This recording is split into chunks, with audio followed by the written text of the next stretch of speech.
On recommence le voyage.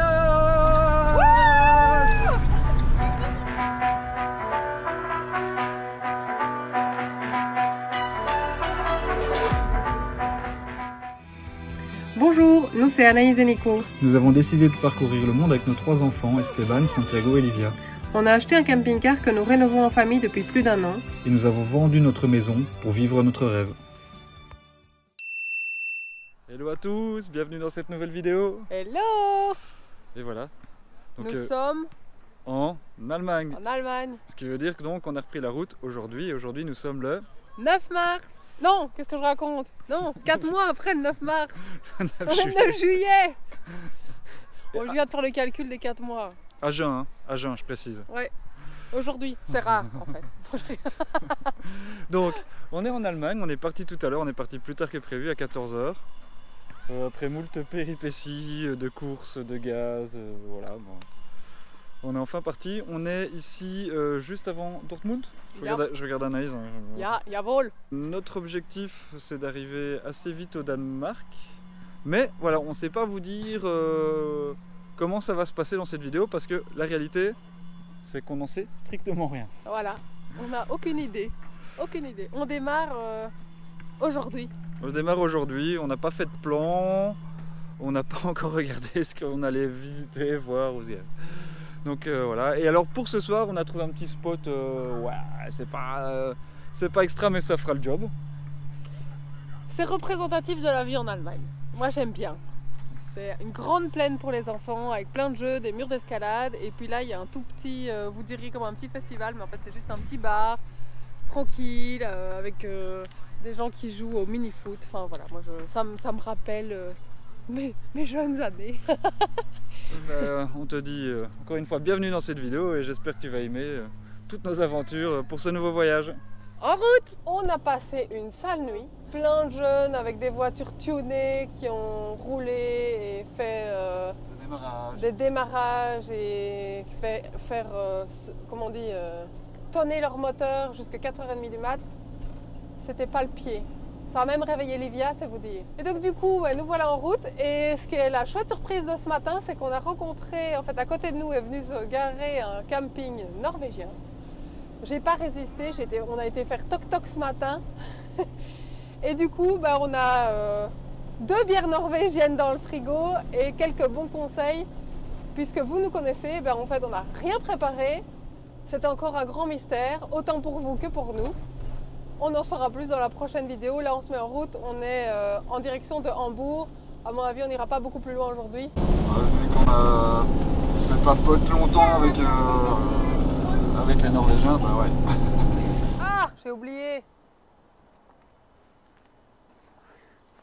2e jour de route. On est à Hambourg. Nico me rejoint. Je fais une pause. Coucou. Bonjour le monde. On est tranquillement posé. Alors après la nuit de qu'on a eu hier, on a décidé qu'on se mettait dans les bois. On cherchait un spot nature. Il y a des voitures qui arrivent encore, mais par contre c'est tous des promeneurs, donc logiquement on devrait être tranquille d'ici peu. Et alors inattendu, nous avons fait une petite promenade, nous sommes revenus, nous avons préparé le repas et alors que nous étions en train de manger, j'ai une dame qui arrive, qui nous regarde. Qui nous demande d'où on vient. Qui nous demande d'où on vient. Au début, je pensais qu'elle avait son chien derrière le camping-car et qu'elle cherchait son chien, mais en fait pas du tout. Elle est venue voir ce qu'on faisait et elle nous a demandé si on faisait en effet un tour du monde. Et gentiment, en fait, elle revient de son potager, parce que c'est les potagers de Hambourg, je suppose que les gens de la ville viennent ici. Et elle m'a offert un truc qu'on ne sait plus comment ça s'appelle. Je ne sais plus comment ça s'appelle, mais que je l'ai déjà cuisiné. Vous savez, je l'ai déjà coupé ici, donc voilà. Mais bref, donc normalement demain, on passe la frontière. C'est surtout ça qu'on voulait vous dire. On est posé, on espère que la nuit sera bonne. Et demain, on passe la frontière, on va pouvoir gratter un nouveau pays. On arrive au... Ah, on va où?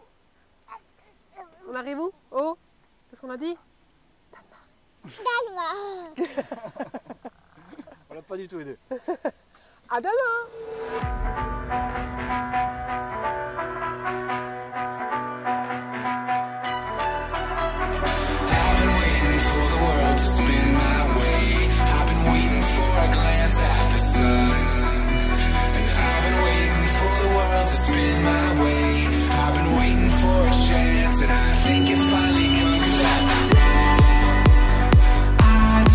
Care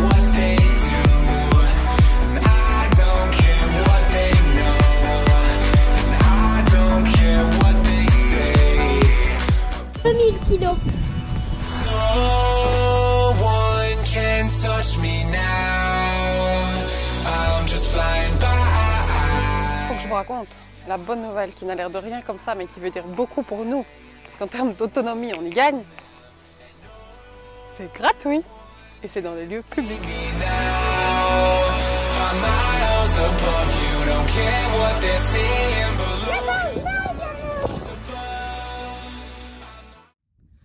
Hey hey! J'ai les cheveux en pétard, mais j'ai pas de main pour remettre mes cheveux. Donc vous m'aurez avec les cheveux en pétard. En fait, je vous explique, j'ai mon arme fatale. Avec Nico, on s'est acheté un détecteur. En fait, parce qu'on nous en avait parlé en Grèce, on avait même testé. Et du coup, eh bien, c'est chose faite, on en a acheté un, parce que ça nous éclate. Je cherche dans ma poche ma première couronne danoise. Je l'ai trouvée. Départ ce matin pour Odense, j'espère que je le dis correctement. On est encore près de Arresund, on a passé une super journée sur la plage hier, ça a fait plaisir aux enfants, ça nous a permis de nous reposer un peu après la folie en Belgique. Et là, c'est parti! Nous voilà près d'Odense, on est au Finskelandsby, je vais mettre de mon petit papier pour vous le dire correctement.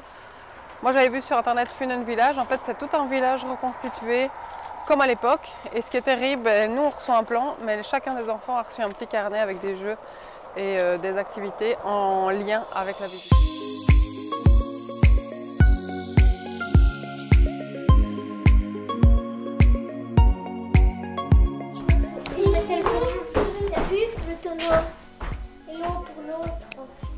Oh, c'est beau, hein, c'est tous les plats. L'autre pour faire des moudres. Ça sert à quoi ça? Ça c'est pour faire le Pour moudre. Pour faire des graines. Ouais, pour moudre le pilon. Ça Pour écraser comme on a. Et là, t'as vu le couteau? Le hachoir? l'époque. Mais également des couverts.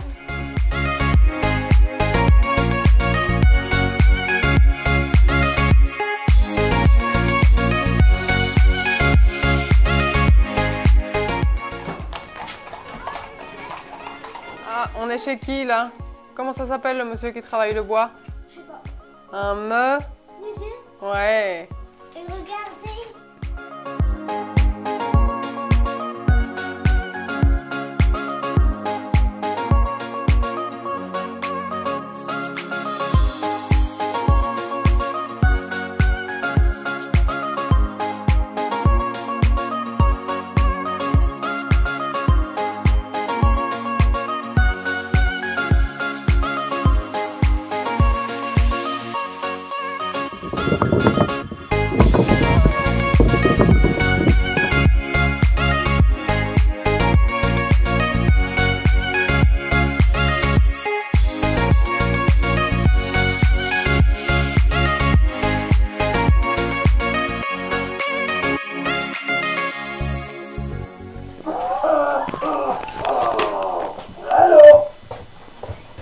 La vie,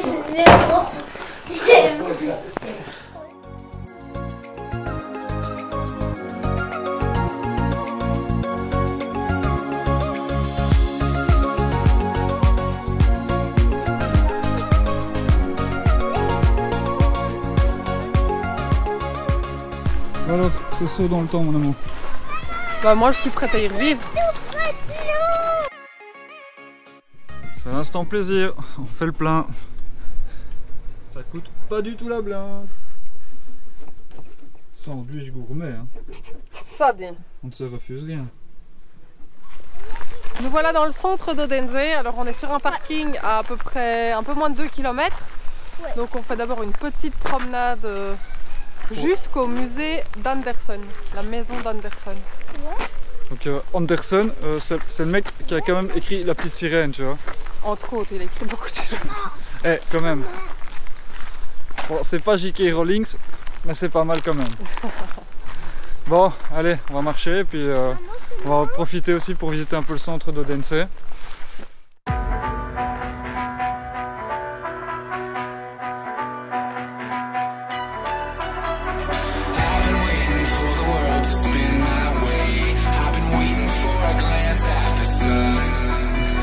I've been waiting for the world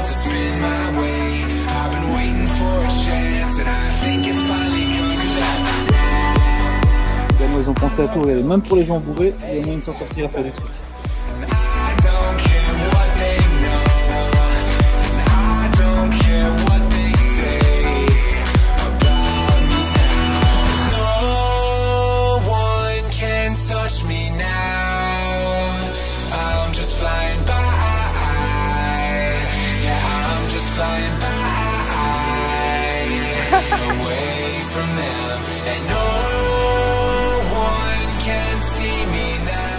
Après la visite, c'est place au monde des enfants. Déguisements et jeux sont de la partie. Je me demande qui s'amuse le plus là. Ah, je m'appelle Marie maintenant.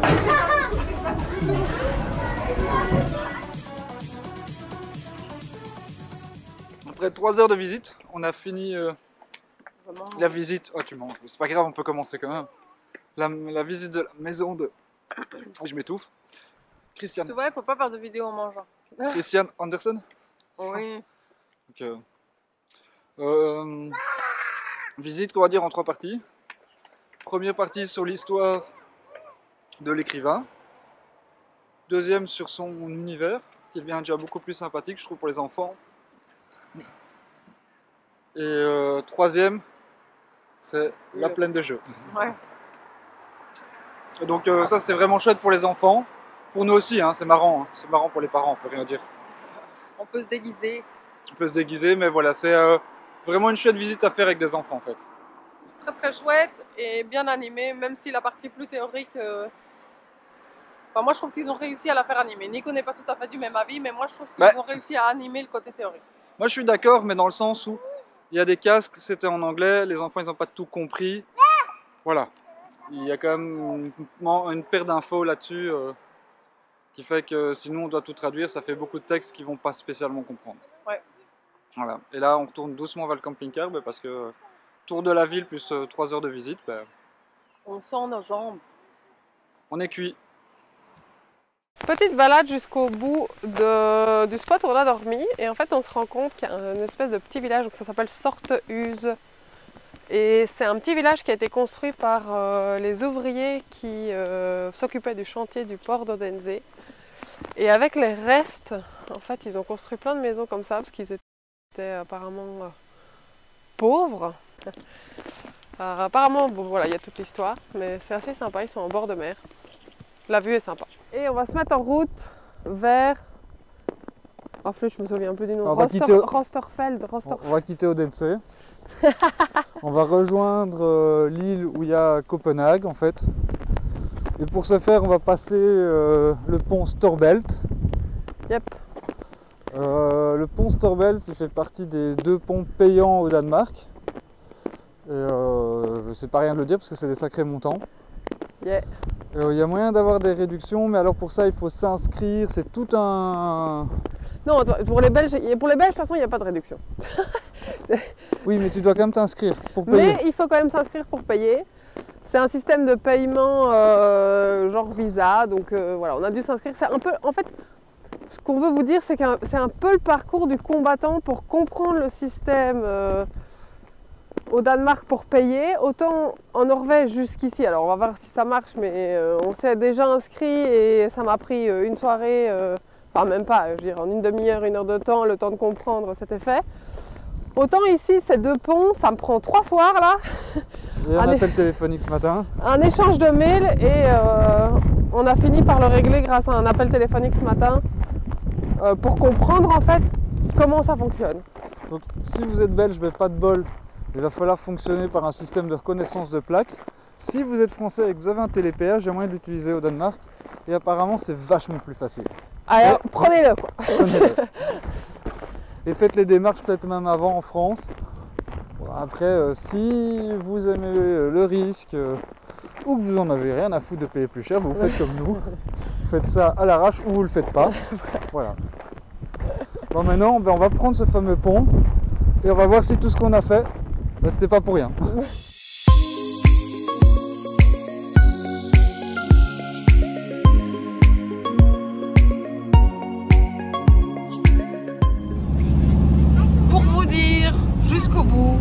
On n'aura rien compris. On s'est donc enregistré pour passer ce tunnel, ce pont pardon. Le tunnel c'est après. On était censé du coup pouvoir passer dans les express puisque notre carte de crédit est enregistrée, mais apparemment ça n'a pas fonctionné, donc on a quand même dû payer avec la carte. Alors, la visite du jour, c'est le musée viking ou le musée des bateaux vikings, enfin voilà. On va voir ce que ça donne.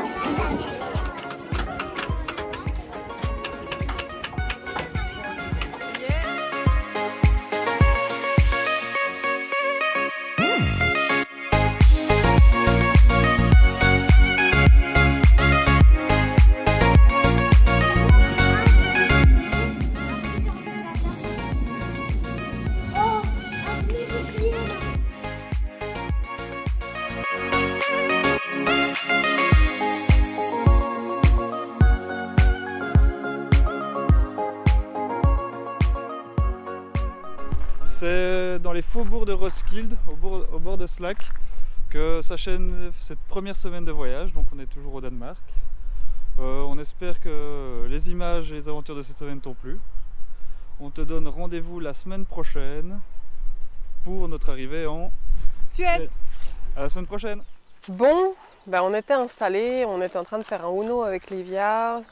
Esteban était en train de lire tranquillement dans son lit. Et voilà la camionnette qui arrive.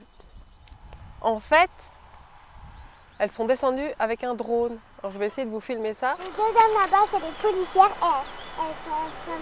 Elles vont faire décoller l'ensemble et puis, je sais pas, elles vont filmer pour essayer de trouver. Bon, ben on les aura pas en train de faire voler le drone parce qu'elles ont été appelées d'urgence. Donc pas d'image, désolée.